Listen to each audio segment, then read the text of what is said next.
We know the result of ignorance and greed in human behavior and in human society.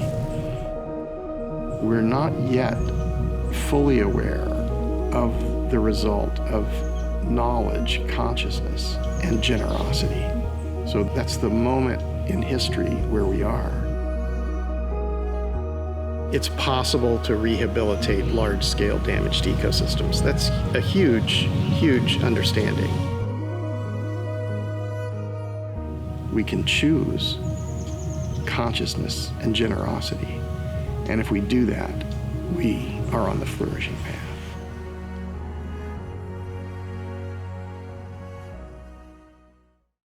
Hello, Jeremy, Lent. Welcome to the Flourishing Path podcast. We're so happy to have you here. Well, thank you so much, John. And I'm so looking forward to our conversation together today. Yeah.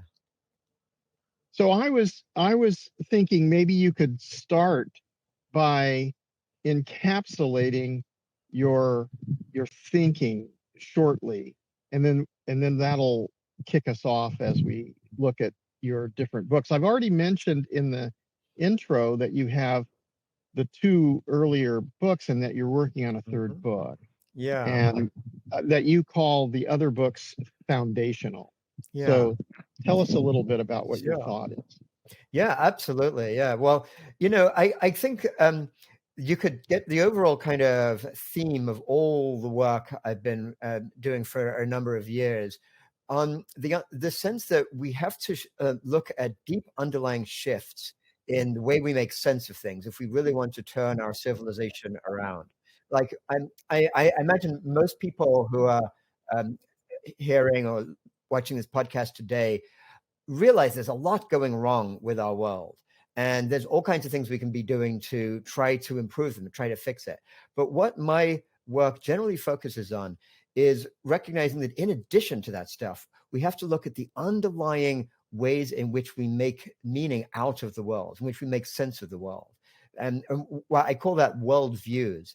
And that has driven the whole path of history and actually has brought us to this place we're at today of such destructive behavior by our total civilization.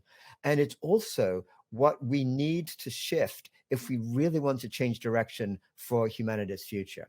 So that's the kind of overall summary, and all my work looks at that in kind of in different dimensions. So I know that you've been interested in Chinese philosophy, Confucianism, Taoism, Buddhism, and that in a way, I would say that you're really talking about consciousness, aren't you? It's like an awakening or a blooming of consciousness for humanity. Yeah, well, definitely consciousness and the whole way in which we experience our reality within ourselves and our relation with everything else around us is fundamental to that sort of shift that is needed. And for me personally, I originally got interested in all those different traditions as I was trying to figure out like what's meaningful in life. And I had spent an early part of my life basically embedded in the same worldview that we all are. And it was a revelation to me to realize that other cultures could make sense of the world, like these fundamental questions of who am I and where am I and how should I live in such fundamentally different ways. So one of the ways in which these different traditions are so valuable is simply by showing those of us who are part of this kind of dominant worldview today, like the sort of Western worldview, whatever you want to call it, showing us that there are other ways to make sense of things. And once we begin to explore that, then all kinds of possibilities open up.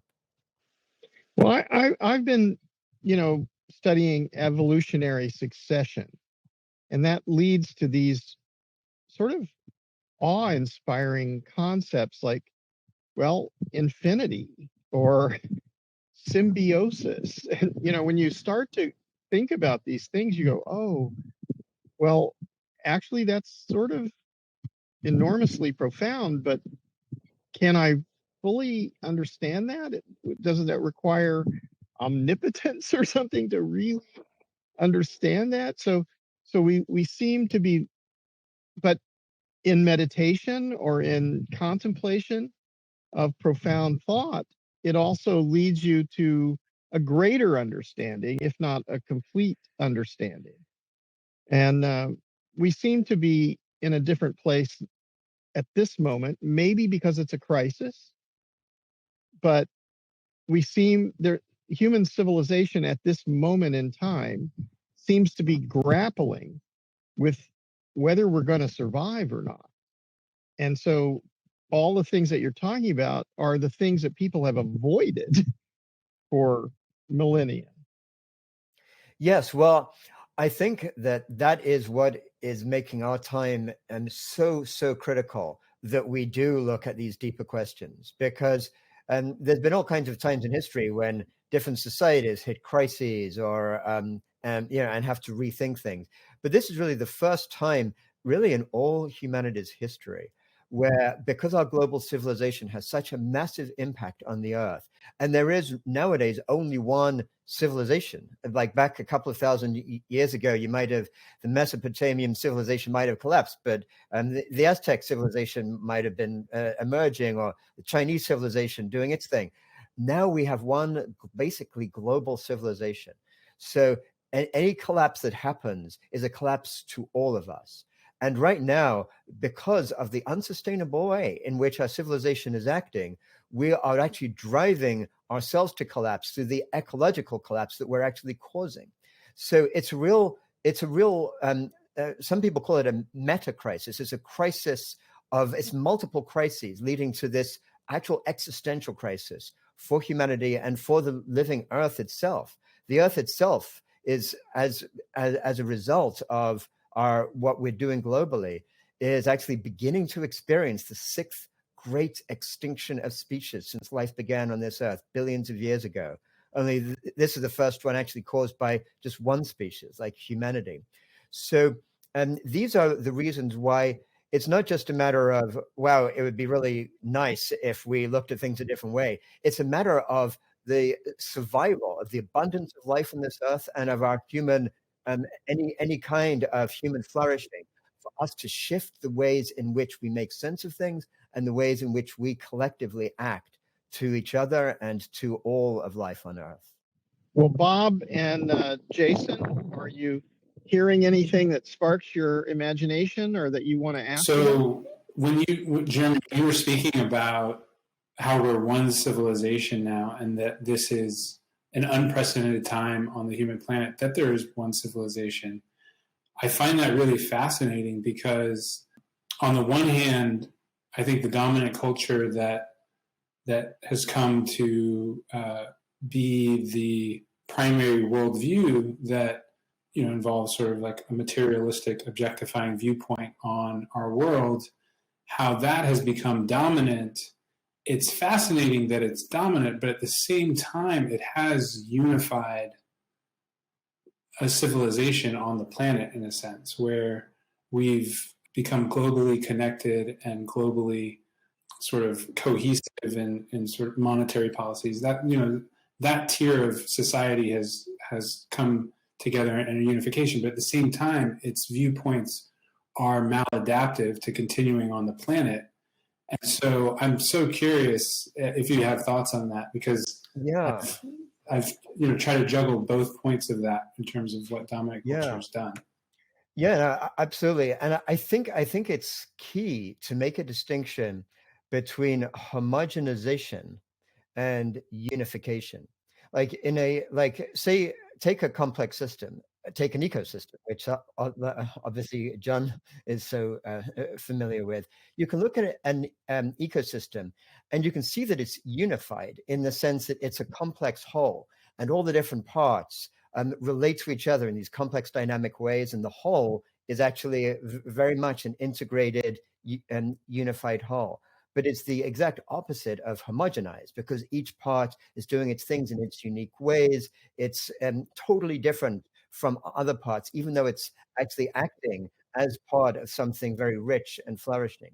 What is so dangerous about our current civilization is basically because it came this way through colonialism and imperialism and basically conquest and sort of destruction of all the different kinds of cultures and peoples around the world, what that means is that we now live in a homogenized world. So basically some corporation, whether it's Starbucks or Google or whatever it might be, it starts up some new way of doing something.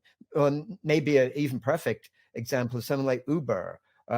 So it starts up a process, and then it homogenizes that across the world. So to take Uber as an example, there might be all the different ways in which people transport other people around the world. All of a sudden, they're out there, they're finding themselves needing a new job, and Uber takes over. And you see that in every other part, like sort of Starbucks. Suddenly, the local cafeteria that was unique in its particular way finds itself being bought up and turns into another Starbucks. So what we have, part of this homogenization is a loss of the cultural richness and diversity of humanity around the world. We also have a huge increase in the riskiness of collapse, because and again, as John knows from ecosystems, one of the ways in which ecosystems have such resilience is because there's many different pathways in which a process can actually happen. It's true of the human body too.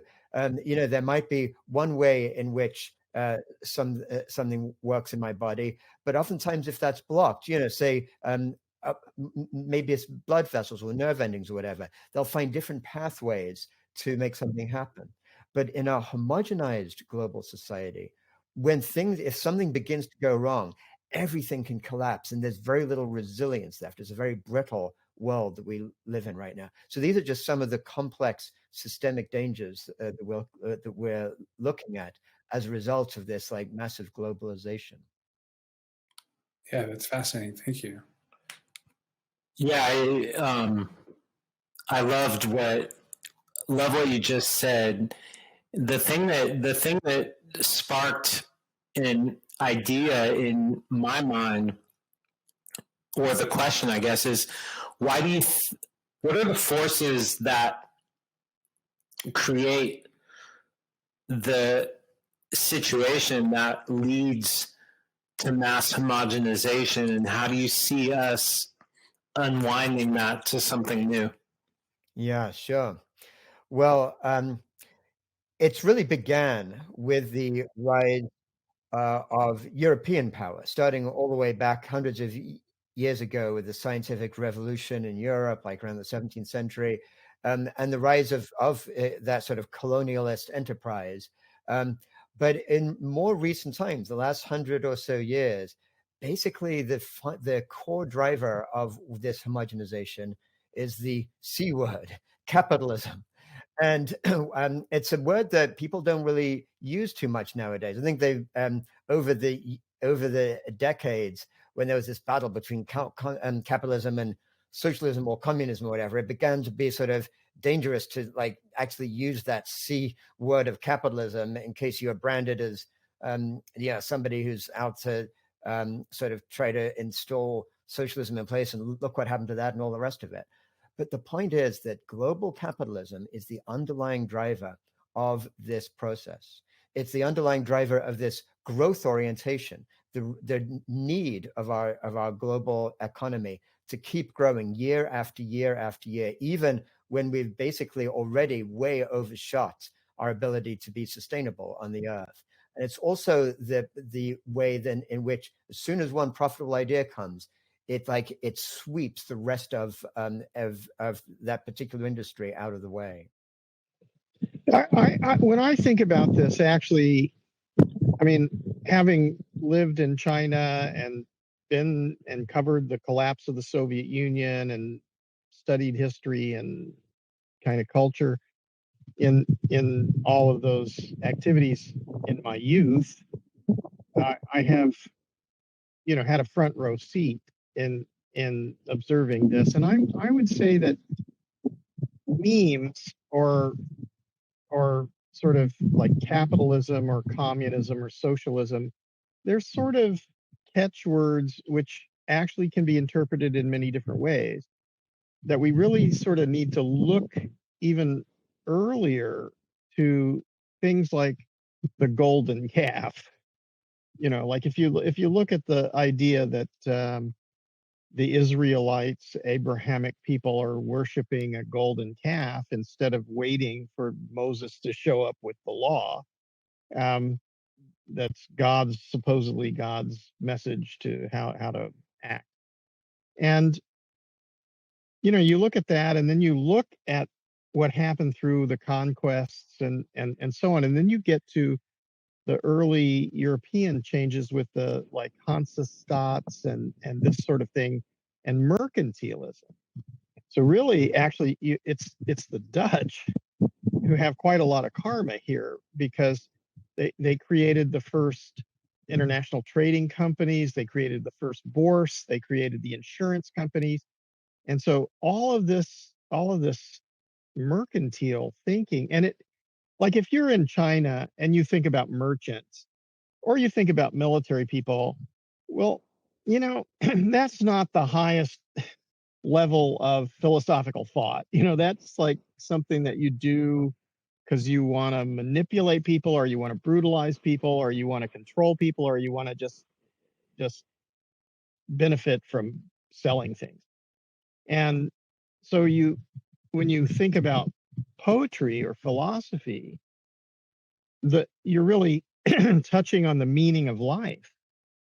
And these are often the things that I find in the Western civilization and in this materialist systems, that they're nothing. Like the purpose of life seems to be to go shopping. It makes zero sense whatsoever.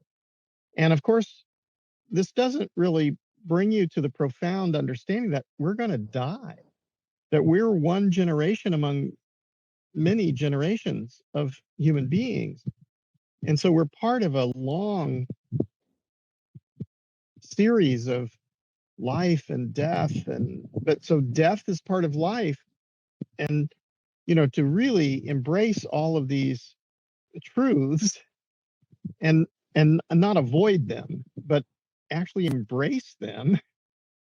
And there's something within there that I think your work is getting close to. Your Absolutely, John. Yeah, I think you're so right to look at those deeper underlying forces, and especially to look at like that Dutch East India Company as one of the sources of everything we see now. And of course, there was an East India Company that began in the UK at the same time.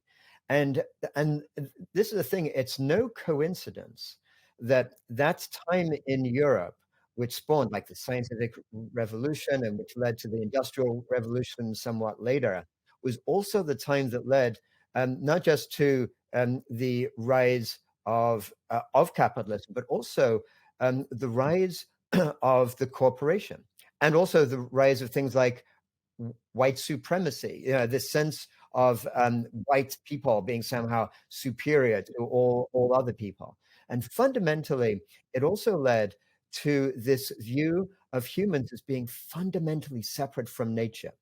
So, and this is why I get so focused on looking at these underlying meaning-making ways which drive our behavior, which I call a worldview, because the worldview that developed in Europe around that time was a worldview that basically was one of seeing all of life as mechanistic. It saw nature as basically a machine that if you could break it down into little parts and figure out how it worked, you could actually control it. So around that time, you had Francis Bacon was like the prophet of the scientific revolution, and he talked about how what we can do is this conquest of nature is available to us. We can put nature on the rack and torture the secrets out of her and figure out how it all works. And if you do see the rest of life as being just a machine that you can sort of break apart and figure out how it works, it also takes any sense of intrinsic value out of the rest of life. It just becomes a resource to exploit. And that's why at this fundamental level, what we have is a worldview that values exploitation of the rest of nature to the greatest degree possible, and also exploitation of other people, because along with that world came that sense of the separateness of the individual, and the sense that each of us as an individual is meant to just pursue our own rational optimization. And that was also when the idea of reason is something that was some sort of divine and so almost connecting us with God was came through from earlier, actually earlier Christian times. So you can even look further back to look at some of these dualistic splits that led to that. But it was what happened then in the 17th century that was so powerful. And it's important to recognize that even though I'm sounding very derogatory about some of these ideas, they also led to some of the most amazing developments that humanity has ever achieved in all of human history. And the development of science as a methodology, just this fantastic sort of breakthrough, really, in understanding our reality, and the development of technologies, and also of things like the germ theory of disease, the ability to actually cure ourselves from diseases, and understanding hygiene, and so many wonderful benefits. So this is not to say that something bad happened at that time, but it's to say that something happened that was so powerful that it led to an imbalance that at this point is leading to something that's terribly destructive, because that imbalance and the ways in which people see the world just on that mechanistic sort of understanding is a fundamental driver of the destruction we're seeing right now around us. Yeah, I've often described the difference between the valuing of materialism as derivatives. So all of the things which we extract and manufacture and buy and sell come from functional ecosystems. So if the functional ecosystems are destroyed, there is no material economy. And then, of course, with the type of economy that we have now, it's become abstracted. So we have extraction, manufacturing, buying, and selling of goods and services, which in a way is a sort of a real economy. But you also have speculation between the cost and price of things, and interest-bearing debt, which are just two concepts where actually nothing actually happens. But we've defined it in such a way that, well, speculation between the cost and price is gambling on that something will go up and some people will win if it goes up and others will lose if it goes down. And interest-bearing debt seems to be a reincarnation of indentured servitude, so that people now have no right unless they pay for it. And so this makes no sense to me. It seems to be a very primitive perspective. So if you look at communities in the jungle in the Amazon, or Native Americans or Asians all over the place, and you look at this, you don't find people saying, well, give me some money or you don't deserve to live and you can just die on the street. So there is a corrupting thinking behind what's being done in that in that in that system. But I think it's very important, and we probably need to find out. So, would you say your first book is the patterning instinct, and the second one is the web of meaning? And you call those foundational books, so they're laying the groundwork for something new. Can you tell us what your latest thinking is, and what you think that this foundation leads to? Yes, sure.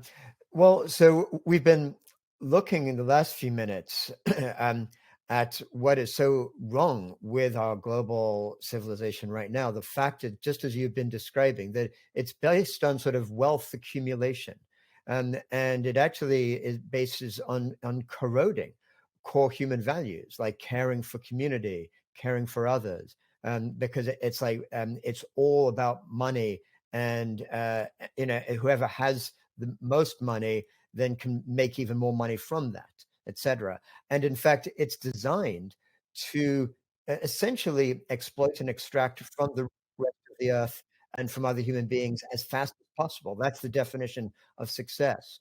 So what I get so excited about is to start to consider what would our whole society look like if we actually had a civilization that was based on a different foundation, and based on a foundation that was life affirming rather than a foundation of wealth affirming or capital accumulation. And a number of people call this vision of a different kind of civilization an ecological civilization. And I love that term because what it shows us is we can turn towards ecologies and natural ecosystems for inspiration. And what we find when we look at how ecosystems work is many of them have been resilient and healthy for millions of years and would continue to be for millions of years more if they weren't being destroyed by human activity. And when we look at the principles of ecosystems, we find that there are core principles that could apply to human civilization that could actually lead to setting the conditions for all human beings to flourish on a regenerated earth. And that's what I find so exciting, because this is not just some pie in the sky ideal. It's actually stuff that's being done all around the world. And it's not like back in the old days, people would say, okay, if you don't like capitalism, what's the alternative? It's just socialism or state driven or whatever. This view of a life affirming civilization has as little to do with communism or socialism as it has to do with capitalism. It's a different paradigm, a different way of thinking about what is possible for human flourishing, and one that I think is actually far more practical because it speaks to what we as humans evolved to be. And we spent most of our history as nomadic hunter-gatherers, and we evolved values that actually we feel in our gut, because we evolved as humans to be a moral species, basically. And an ecological civilization actually would incorporate those core values of human flourishing in actually how it was structured. Such a beautiful vision. Thank you so much. And what do you call, what's the tentative title of your new book? Oh yeah, well, so the new book actually is actually going to be called Future Flourishing: Pathways to an Ecological Civilization. So I just love the overlap, of course, with the title of your podcast series. I couldn't be more aligned, could it? Well, it seems like there's a resonance field that we're all listening to the earth telling us what to do, and we're trying to find a collaborative way forward instead of a competitive one. We're trying to find a way in which, when we and I know that there were 2 Nobel Prizes, one to John Nash and one to Elinor Ostrom, and both of these basically were awarded for the understanding that if you pursue individual interest to the point that it erodes the collective interest, it's no longer in your interest.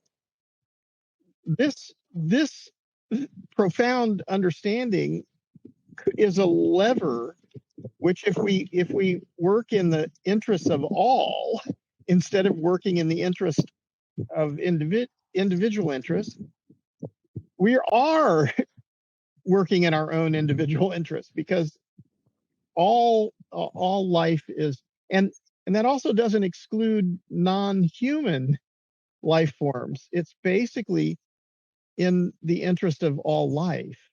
And so when we're in this space and we can contemplate that, then actually the work that we do is meaningful. Our lives have meaning. And then we see, like, okay, in our lives, and our lives are necessarily limited, we're going to die. So, but our lives and what we do in our lives have meaning because we're in service to all other life forms. And that is the way for us to enjoy the beauty and the symmetry and the poetry and the functionality and the abundance of life as it is, as opposed to like getting into petty disputes or trying to dominate other people or gathering material possessions to ourselves. Yeah. Yeah, I so love where you're going on that, John. And yeah, and in fact, in this more recent book, The Web of Meaning, I look at trying to understand meaning itself, and I kind of define it as a function of connectedness. That the more we feel the connections that we have with others around us, within ourselves, with all of life, the more meaningful our life naturally feels, because it actually is. Meaning itself arises from that connectedness. And there's actually a term I use to describe exactly what you were touching on, in the sense that we can't be happy or healthy if other layers of our existence are not. And I call it fractal flourishing. And that's one of these recognitions that comes from looking at what we learn from ecosystems. As I'm sure many people know who are watching this, what a fractal is like a pattern that repeats itself at larger scales, and different scales, from small scales to sometimes almost infinite scales. And nature actually organizes itself fractally. So the principles by which a cell works in our body, at the deepest level, are recorded the same principles according to which our whole organism or our own body works, which is similar to the principles by which our species works or an ecosystem, all the way to Gaia, or like the whole living earth. And so once you recognize, it's sometimes known as a holarchy, this recognition that different whole systems exist within systems larger and larger and larger beyond them. And once you realize that as a fundamental way in which existence works, you recognize that you can't have one layer in that actually truly flourishing if some other layer is getting hurt as a result of what you're doing. But of course, our society works on the exact opposite way, where people think that it's a zero-sum game, and if they make tons of money, screw everybody else. And humans need to do as well as we can by exploiting the rest of life, even as we're destroying it. But that actually leads to the opposite, and that's part of what we're experiencing right now. Well, really, what you're talking about is that poverty somewhere is basically poverty everywhere, or violence and war somewhere is violence and war everywhere. So we're in in my research, I've been looking at function and dysfunction. And so I think we're a lot of the society is observing dysfunctional systems. And I think to some extent, when we're talking about everything that's wrong, that's where we're going. And so for me, what I've been working on are ecosystem restoration camps around the world, so that people can be positively working on restoring the ecological systems, but also restoring the relationships between each other and community. So you are also working to create a network of people. What's that called? Yeah, and that's actually called the Deep Transformation Network, because as you've probably sort of gleaned from the way I'm talking about what we're seeing around us, what is crucial is this recognition that the kind of transformation we need in our society is not a superficial one, but is a deep transformation. We have to look at transforming every aspect of our society. And that's hard for many people to sort of come to terms with, because most people want to feel, well, if we can only invest more in renewables, if we can only change this aspect of society, we'll do fine. But actually, that won't be the case, because the whole system itself drives us towards this extraction exploitation. So we need this deep transformation. And this is a network of people from around the world. It's just started this year, actually, just the last few months. It's already grown to nearly 2,000 members who have come across the network, and the network invites anyone who recognizes the need for that deep transformation and wants to be part of exploring what that actually means in conversations, in community, and actually looking at the different themes around that and kind of working together to come up, sort of developing a collective intelligence to understand the deep transformation we need. So it's an exciting community, because oftentimes people, when they do realize how much needs to be changed, they feel very isolated in their local community, their friends or their family. People say, what are you talking about? You know, like, and everything's fine. And they go, but don't you see? And it's still a relatively rare person who kind of breaks through this kind of sort of communal trance that we're in, if you will, to see what is actually needed. And then when they come and to this network and see thousands of other people who share this understanding, they feel, oh, okay, I'm not alone. I'm not crazy. I'm actually, I can be part of building something positive into the future.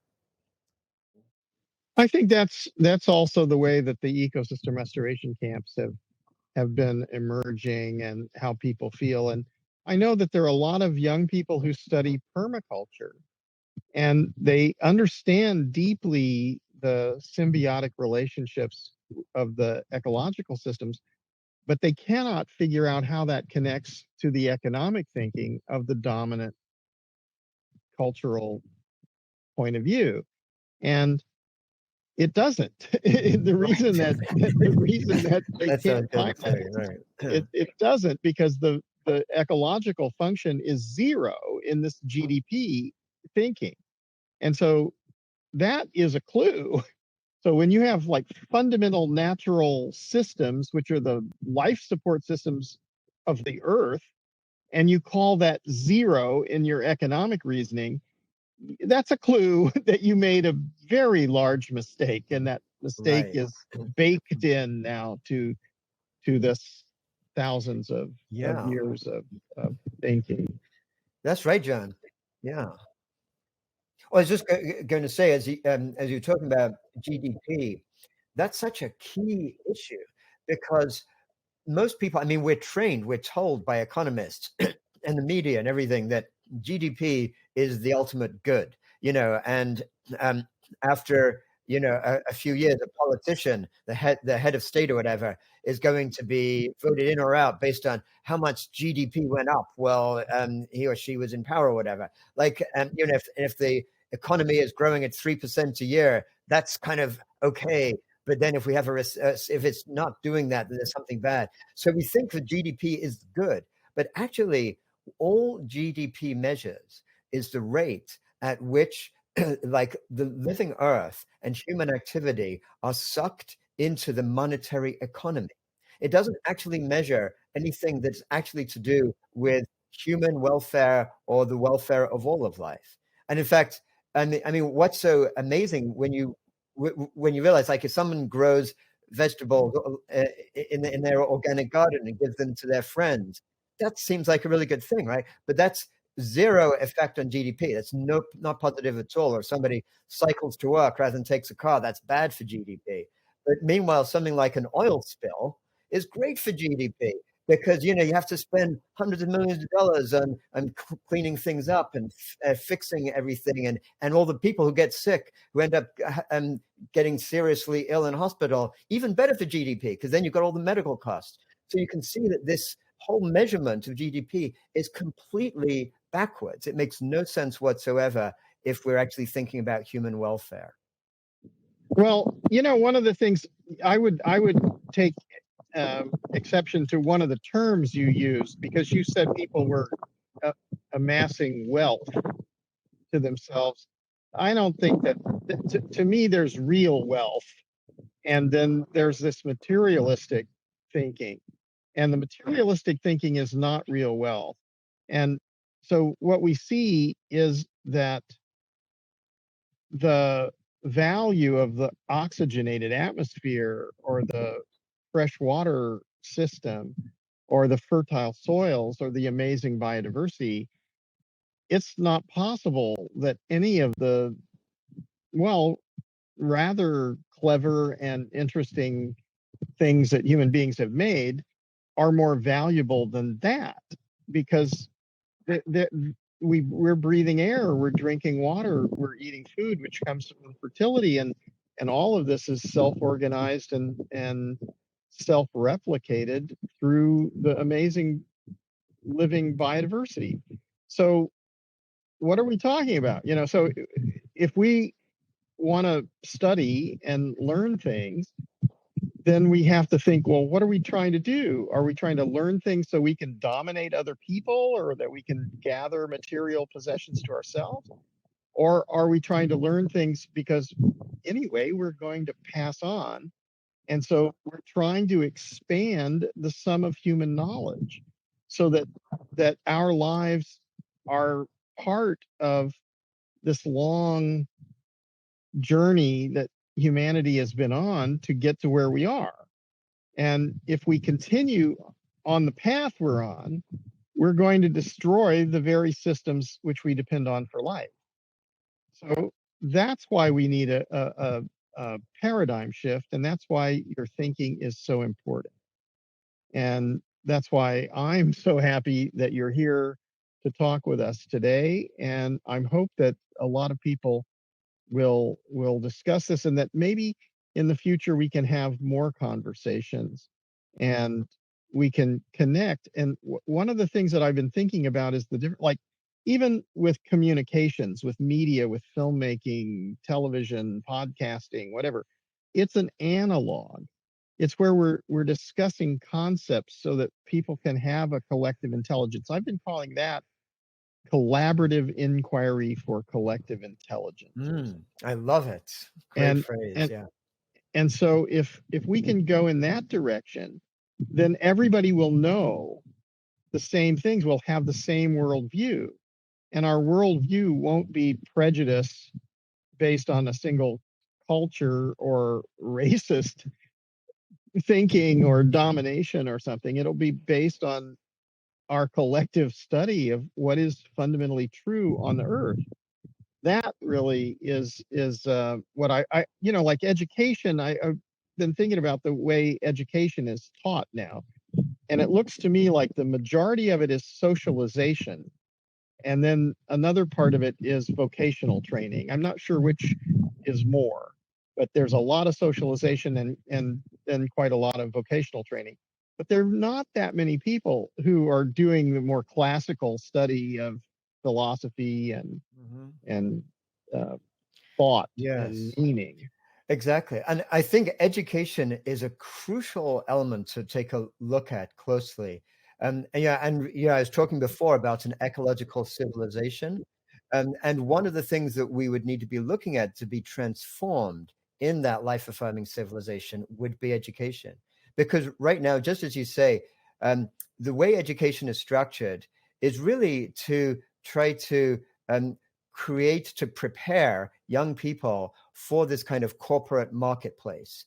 And is to prepare them to be either consumers or to be lackeys, basically, kind of machines, in sort of cogwheels, taking as workers to make the owners of these corporations more more wealthy, or to be in the managerial class and be part of organizing this rate at which the exploitation and extraction occurs. But in all cases, it's preparing them for that. And even the socialization that happens is not actually healthy human evolved socialization where we learn to be part of our community. It's actually training people to be competitive. Right from the very outset, it gives them tests. And it's like this sense that if you do better than others in this kind of zero-sum game, you'll be the one to get to the better schools. And if you get to the better schools, you'll be able to go to the university. You'll be the one to get the better job and have more power over others. So even the socialization itself is all about status and conflict and competition. And that's why people think, well, isn't that the way we humans are? It's not actually how humans are, but it's how we've been conditioned and trained to be by this dominant society. So imagine what education would look like if instead it actually trained people to actually live a life of sustained well-being. There's this wonderful concept all the way from Aristotle, actually. So it's got an old history. And he had this notion of what he called eudaimonia, which basically was his recognition of how organisms, basically whatever they are, humans, birds, plants, whatever, strive to be the fullest of what their well, we can think of it now as their genetics, their DNA, even though he didn't have those concepts, but what they were intended to be. And so the idea of eudaimonia would be to, if we were to instill that in our education, it would be to help each child as they grow up to, rather than to like shape themselves to fit into that corporate marketplace, to really feel into who am I as a person? What is special about me? How do I get meaning in my life? And how can I pursue a life of true purpose as part of a bigger community of all other humanity and all of life? Just imagine what different people we'd have, and what different skills and what the quality of life for those people would be like if they were trained like that from early years onwards. Well, I would just recommend that people experience what it's like to go to ecosystem restoration camps. So in the ecosystem restoration camps, you have a chance to work together with others, live together, eat together, and learn the fundamentals and the principles of ecological succession, and not academically, but learning by doing. And what I've seen in my research is that we can restore large scale degraded ecosystems and bring back the functional ecosystem.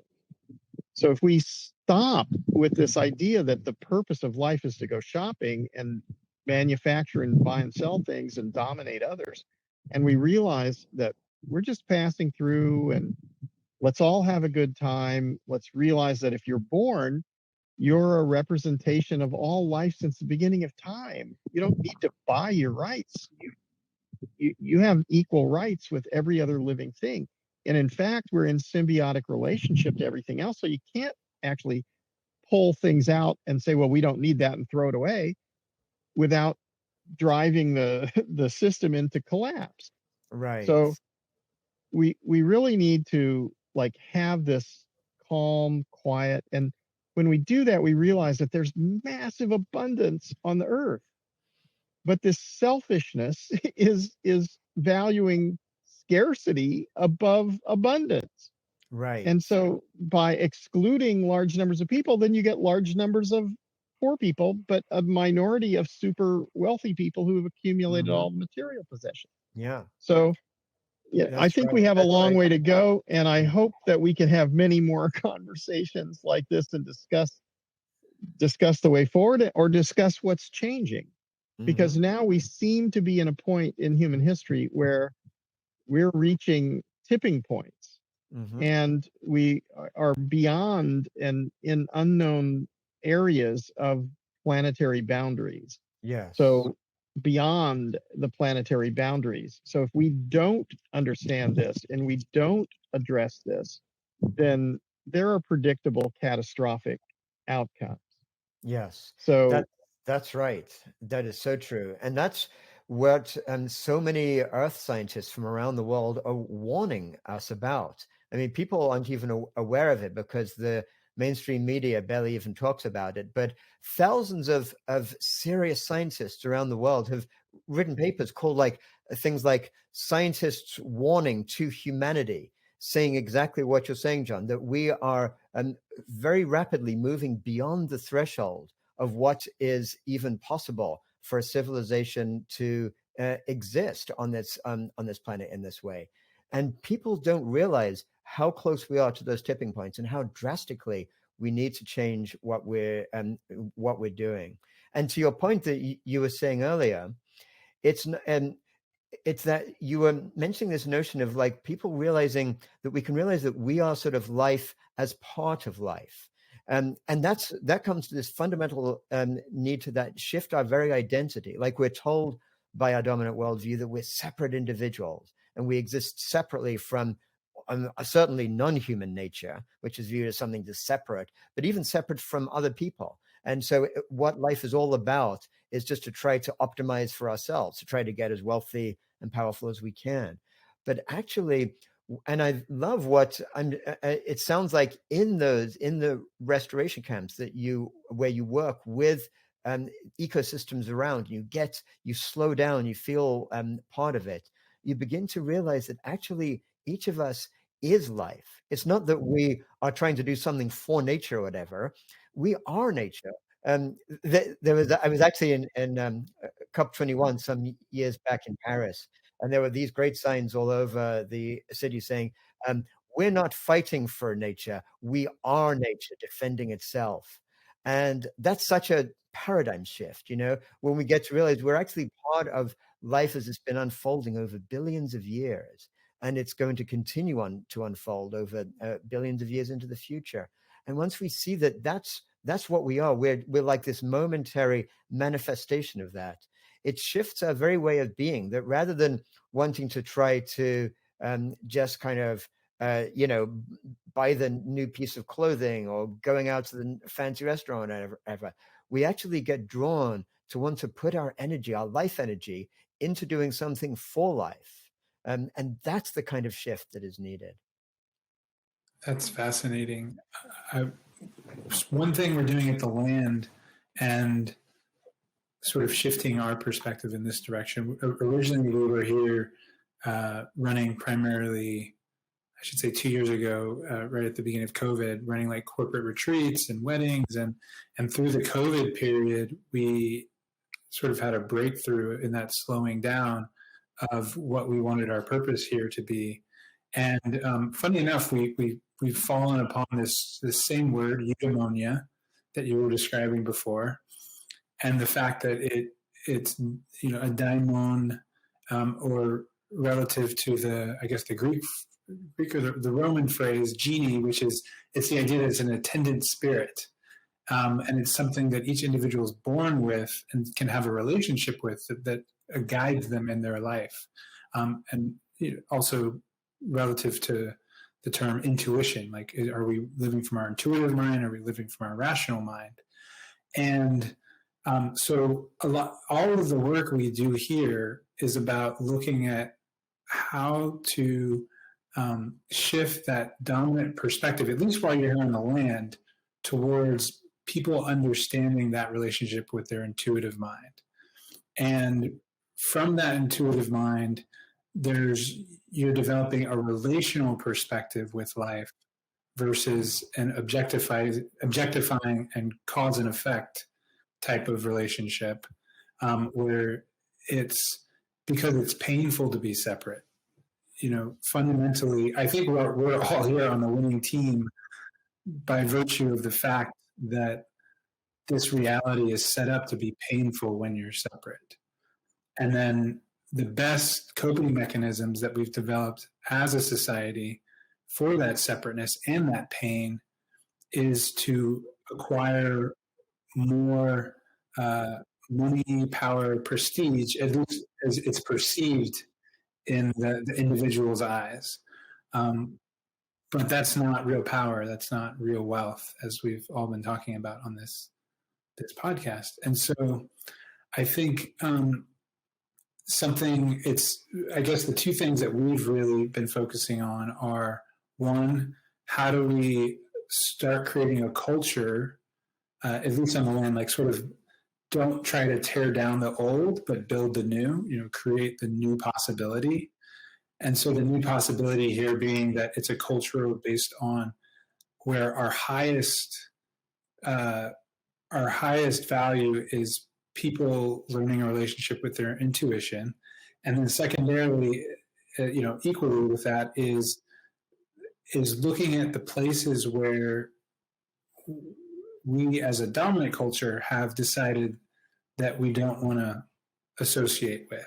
So for example, like what is addiction? Like what is people's addiction? And, everyone experiences bouts of that at times. And what is it just purely an evil thing that we should keep, separate from ourselves? Or other people, like I love the fact that you've done so much research in Chinese philosophical history, or the fact that John is Chinese. Whereas if you go on the news, you would think that the people of China are, like our adversaries in the world, that we need to overcome the Chinese government and the Chinese agenda to take over the planet. And so, we do a lot of work with sort of the diversity of humankind and the diversity of skill sets that different cultures and races bring to the table. One of our major programs right now is called Black Box, and it's focused on African Americans. And then we also delve into the world of prisons and incarceration, and really that sense of separateness that goes so far that it creates an infraction in dominant culture that then gets you sent to jail or prison. But is jail or prison really a study of separateness, or are you just trying to get people to conform to a set of rules in dominant culture? So what we've been able to do is create what we're calling prison monasteries, where the purpose, and in some sense, this was the original purpose of incarceration, was penance. It was a place to go and look at your misdeeds and reconnect with God. As we are a country founded in Christian principles, we're sort of taking a modern stance on that, where it's the purpose of incarceration is to be able to slow down and redevelop a relational perspective with yourself and the world, and then see how you got there in the first place. And we do the same thing with homeless communities, with our free food program, with sexuality. Sexuality is something that seems so separate and like icky and awkward and difficult to have a conversation around. But if you think about like our sexual education programs, and that it's such a big part of people's life in terms of creating a family, or in terms of the individuation process of teenagers, and how they, that's a whole many years of people's lives, where how do you come to understand your relationship with the sexual impulse as it's moving through you to individuate and create your own person, and so forth. So it's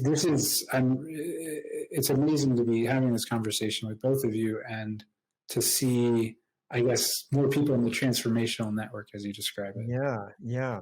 Well, I love all the different areas that you're working on. They all move to the same thing of like bringing so many of the people who have been dispossessed in our dominant society back into our shared community of love and care and compassion.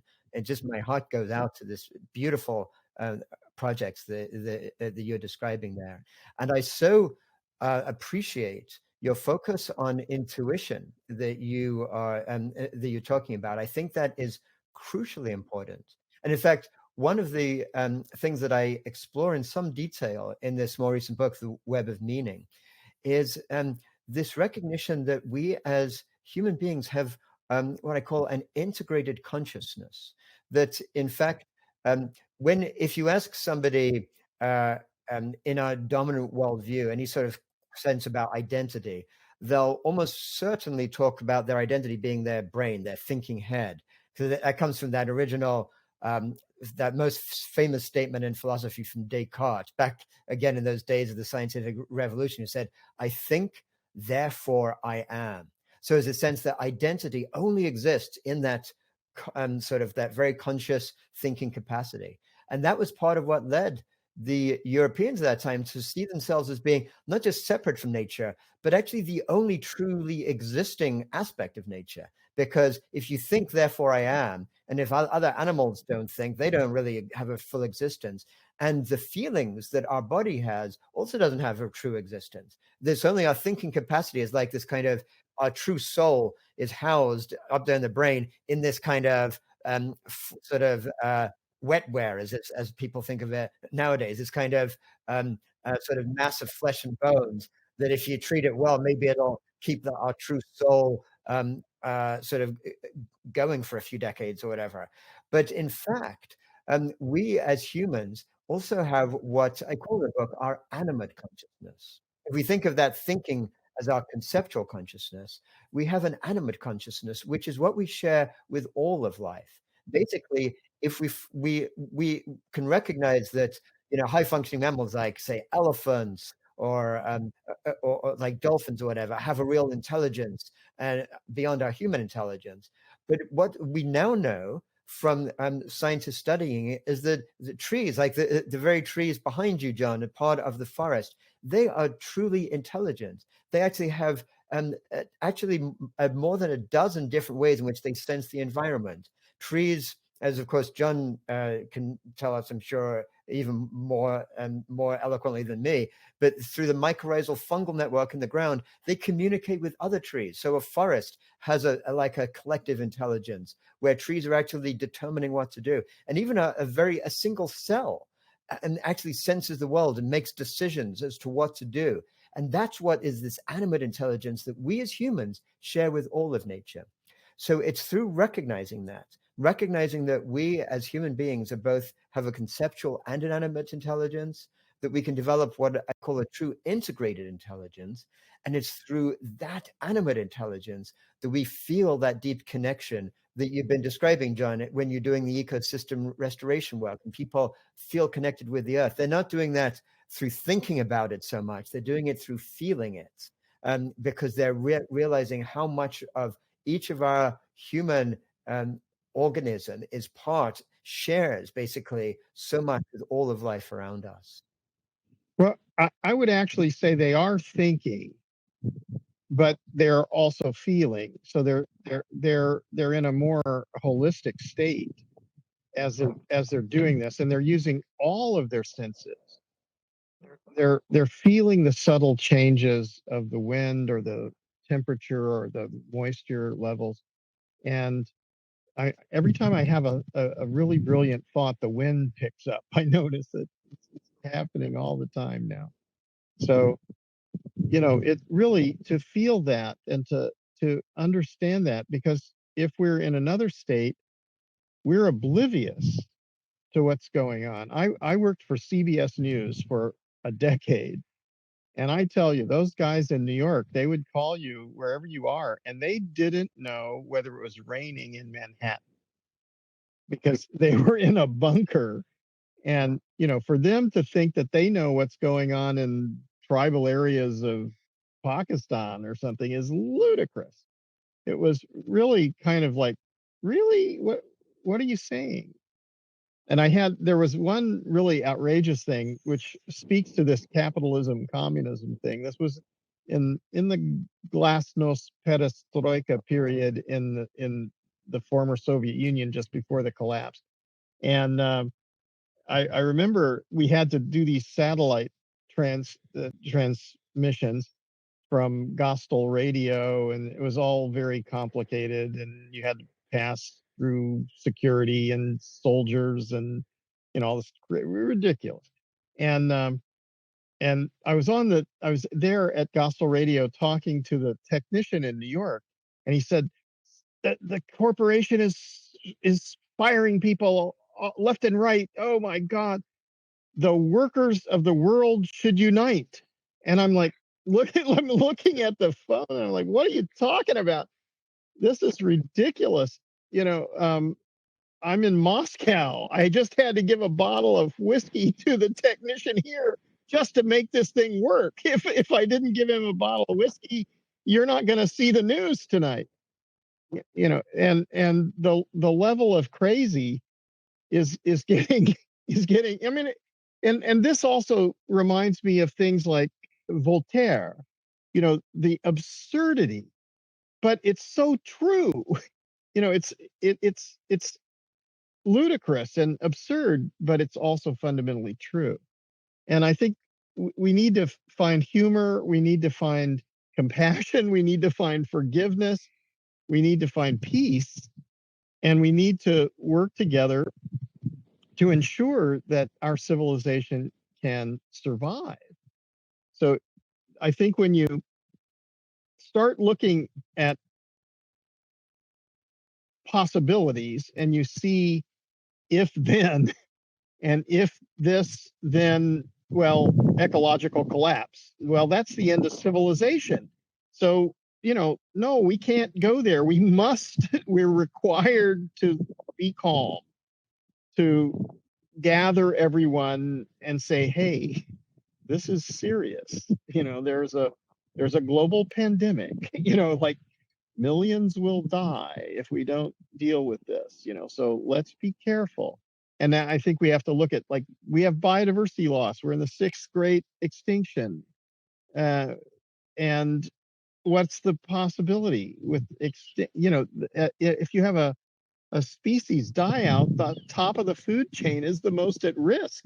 Well, that's us, like we're at the most at risk, So we actually have to have this call, and this is where our education is not about socialization and not about vocational training. It's about, who are we? What are we doing here? What is the meaning of our life? And how do we protect ourselves, our families, our communities, our countries, and the whole global civilization, as well as all other life forms? Because they're protecting us. And so we have to make our contribution, instead of, when you talk about the Anthropocene, it can be bad, but it doesn't have to be bad. It's just, it depends on what we understand and what we do. Yeah, well, you know what? Something that really inspires me is this term that actually an ecological philosopher in Australia called Glenn Albrecht came up with. He calls it the Symbiocene. And contrast that with the Anthropocene. If we think of the Anthropocene as this period we're in right now, this period of human supremacy, basically, over the rest of life, where the core underlying value is a sense that humans are the only ones that really matter, and the rest of Earth is just there for us to exploit.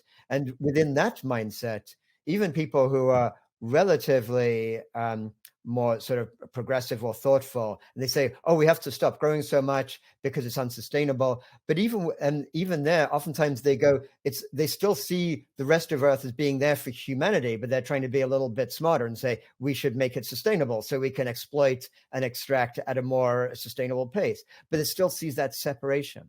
But the idea of the Symbiocene, it really kind of goes along with that vision of an ecological civilization, this notion that if we can move to a place of mutually beneficial symbiosis between humans and the rest of the Earth, that could lead to a fundamental shift in the whole health of all of us, humans and non-humans alike.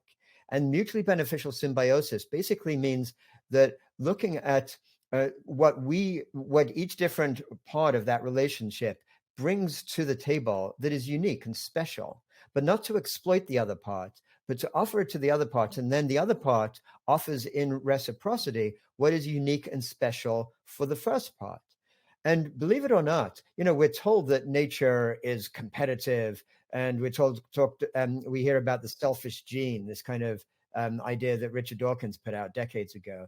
Actually, when evolutionary biologists now study how evolution has worked over billions of years on Earth, there's only been a few major phase changes in those periods of time when life took a big leap in complexity and abundance, from simple cells to nucleated cells, or to multicellular animals to ecosystems, and then to mammals, etc.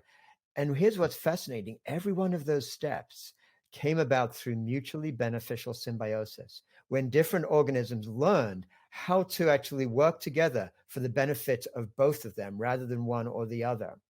And that is what could lead us to move from the Anthropocene to this a very different way of living on Earth in the Symbiocene, which could potentially last for who knows how long, like an undefined period, indefinitely into the future, because it wouldn't be unstable. We wouldn't be dealing with this like this crazy growth economy trying to grow infinitely on a finite planet. We'd be actually, as we developed our technologies, as we developed our cities, as we developed what we were doing, it would be for the benefit of other aspects of life rather than to exploit it in any which way. That's the vision.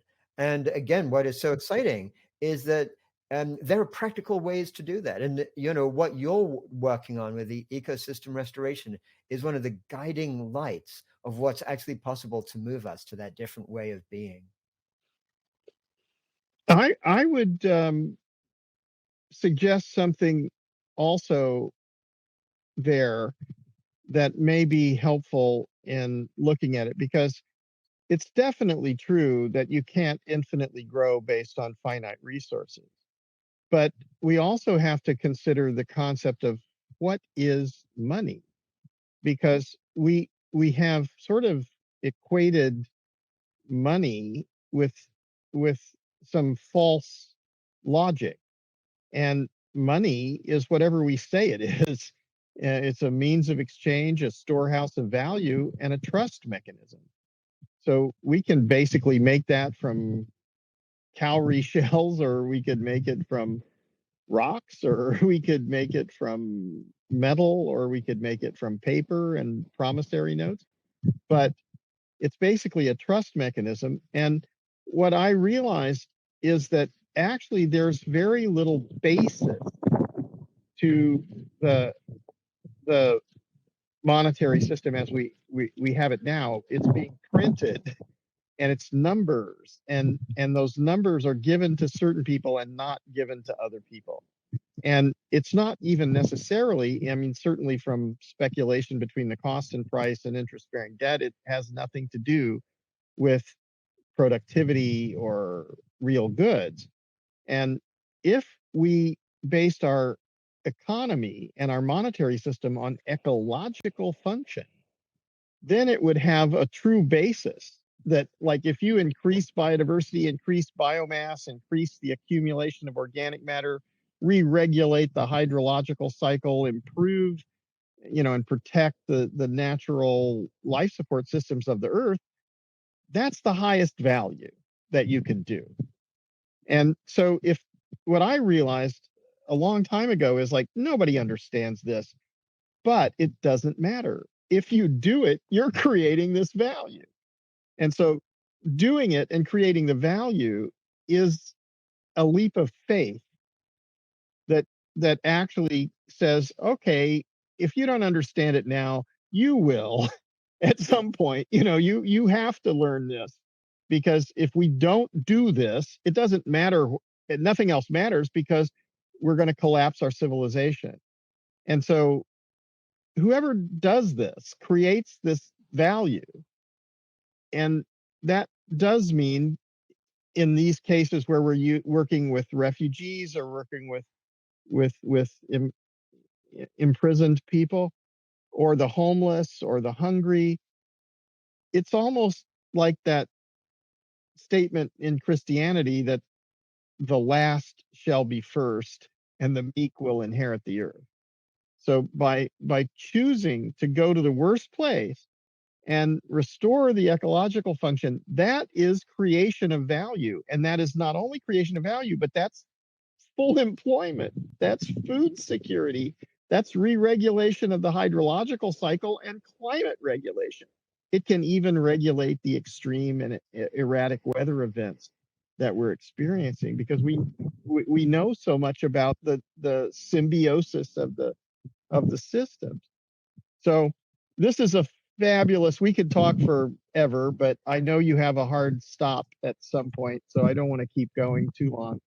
We may edit some of this out, and we will have an outro where we talk about and put up the slide with your websites and your books and your network. So make sure we have all that information that needs to go onto slides at the end. And welcome to come to the land.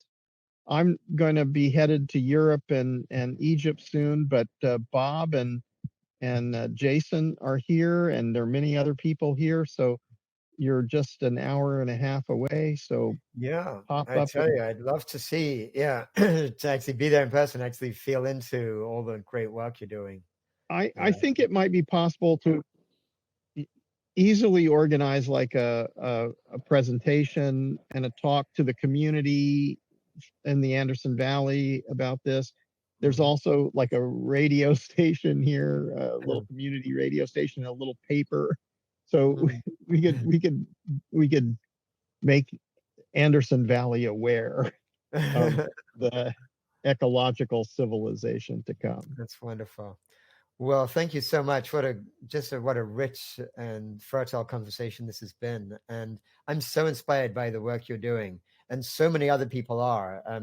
It's just you may not even realize how much when people see these YouTube videos that you've put out there about the restoration of like the lowest plateau or these other areas. It gives people the sense of what is possible and gets them so excited and inspired.